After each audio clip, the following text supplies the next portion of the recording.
you sit. Tighten, sit. Sit. No, oh wow, he listens really well. Well, you've caught me down in my garden today. I have a few tasks that I need to get done.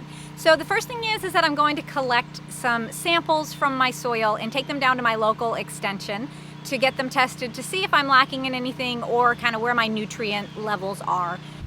So I have some raised beds areas, such as these 6, that I did cover crops in over the winter, and I have a few other on the other side of the garden that I also did the cover crops in. Now I just used the simple pea and oat mix from Johnny Seeds because I've never done cover crops before, and I knew that the pea and oats would winter kill. I knew that it was going to get cold enough to kill those crops off, because one of the difficult things with cover crops is having to terminate or kill them, and I didn't want to take on that learning curve quite yet, so I went with pea and oats.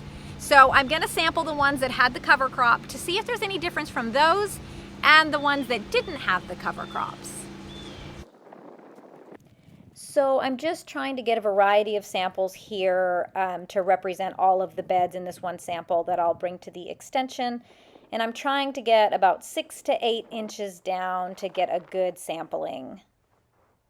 And I'm also going to take some samples from my in-ground garden. Now the soil in the beds uses the same compost that I used here in the in-ground garden.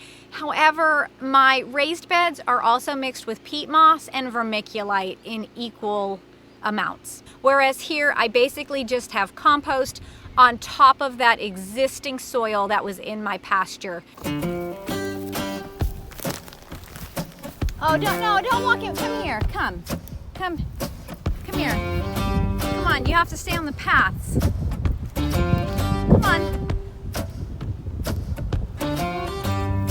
Good, but no. Okay. You have to walk on the wood chips. Come on, no. Oh, Titan. Heavens. So again, here I'm just trying to get a variety of samples for the in-ground garden now. Okay, so my buddy and I got our soil samples. We've got some from the raised beds with the cover crops, the raised beds without the cover crops, and the in-ground garden.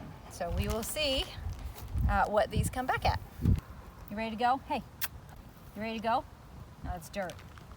Okay, you're walking in the garden again. That's the wrong side. Oh, Titan. Come on. You're compacting my soil, you know. You're lucky I like you. All right, let's go inside. Okay, so I have gotten my soil test results back, and I'm going to share those with you. But first, I just wanted to tell you guys that I was not planning on getting a soil test this year. My initial plan was to bring in about 3 to 4 inches of compost across the entire garden, which would have been about 24 cubic feet. But what ended up happening was I spoke to a gal at the place where I was going to get the compost at, and she has a really extensive background in agriculture. And she explained a few things to me about compost and recommended that I only do 1 inch of compost since I had so much in there already. She also recommended to get a soil test. So that is what I did. And these results have changed my mind. I am not bringing in any compost this year, and I will explain to you why. So my levels of phosphorus, potassium, and calcium are high in every part of the garden. The only thing I'm lacking in is nitrogen. I'm about 1/3 of what they want you to have for nitrogen available. So I'm going to come in with some blood meal to amend the garden there. But I will tell you that I am very high in what's called organic matter. So that is why I am not bringing in any compost this year. I do not want to bring in more organic matter because if you have too much, it actually can cause problems with your crops.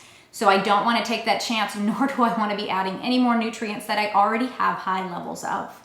One other thing that I did learn from her was that there is a really cool part of this test called the cation exchange capacity. And that sounds all fancy, but really what that is it tells you how well your soil can hold on to nutrients and make them available for your plants.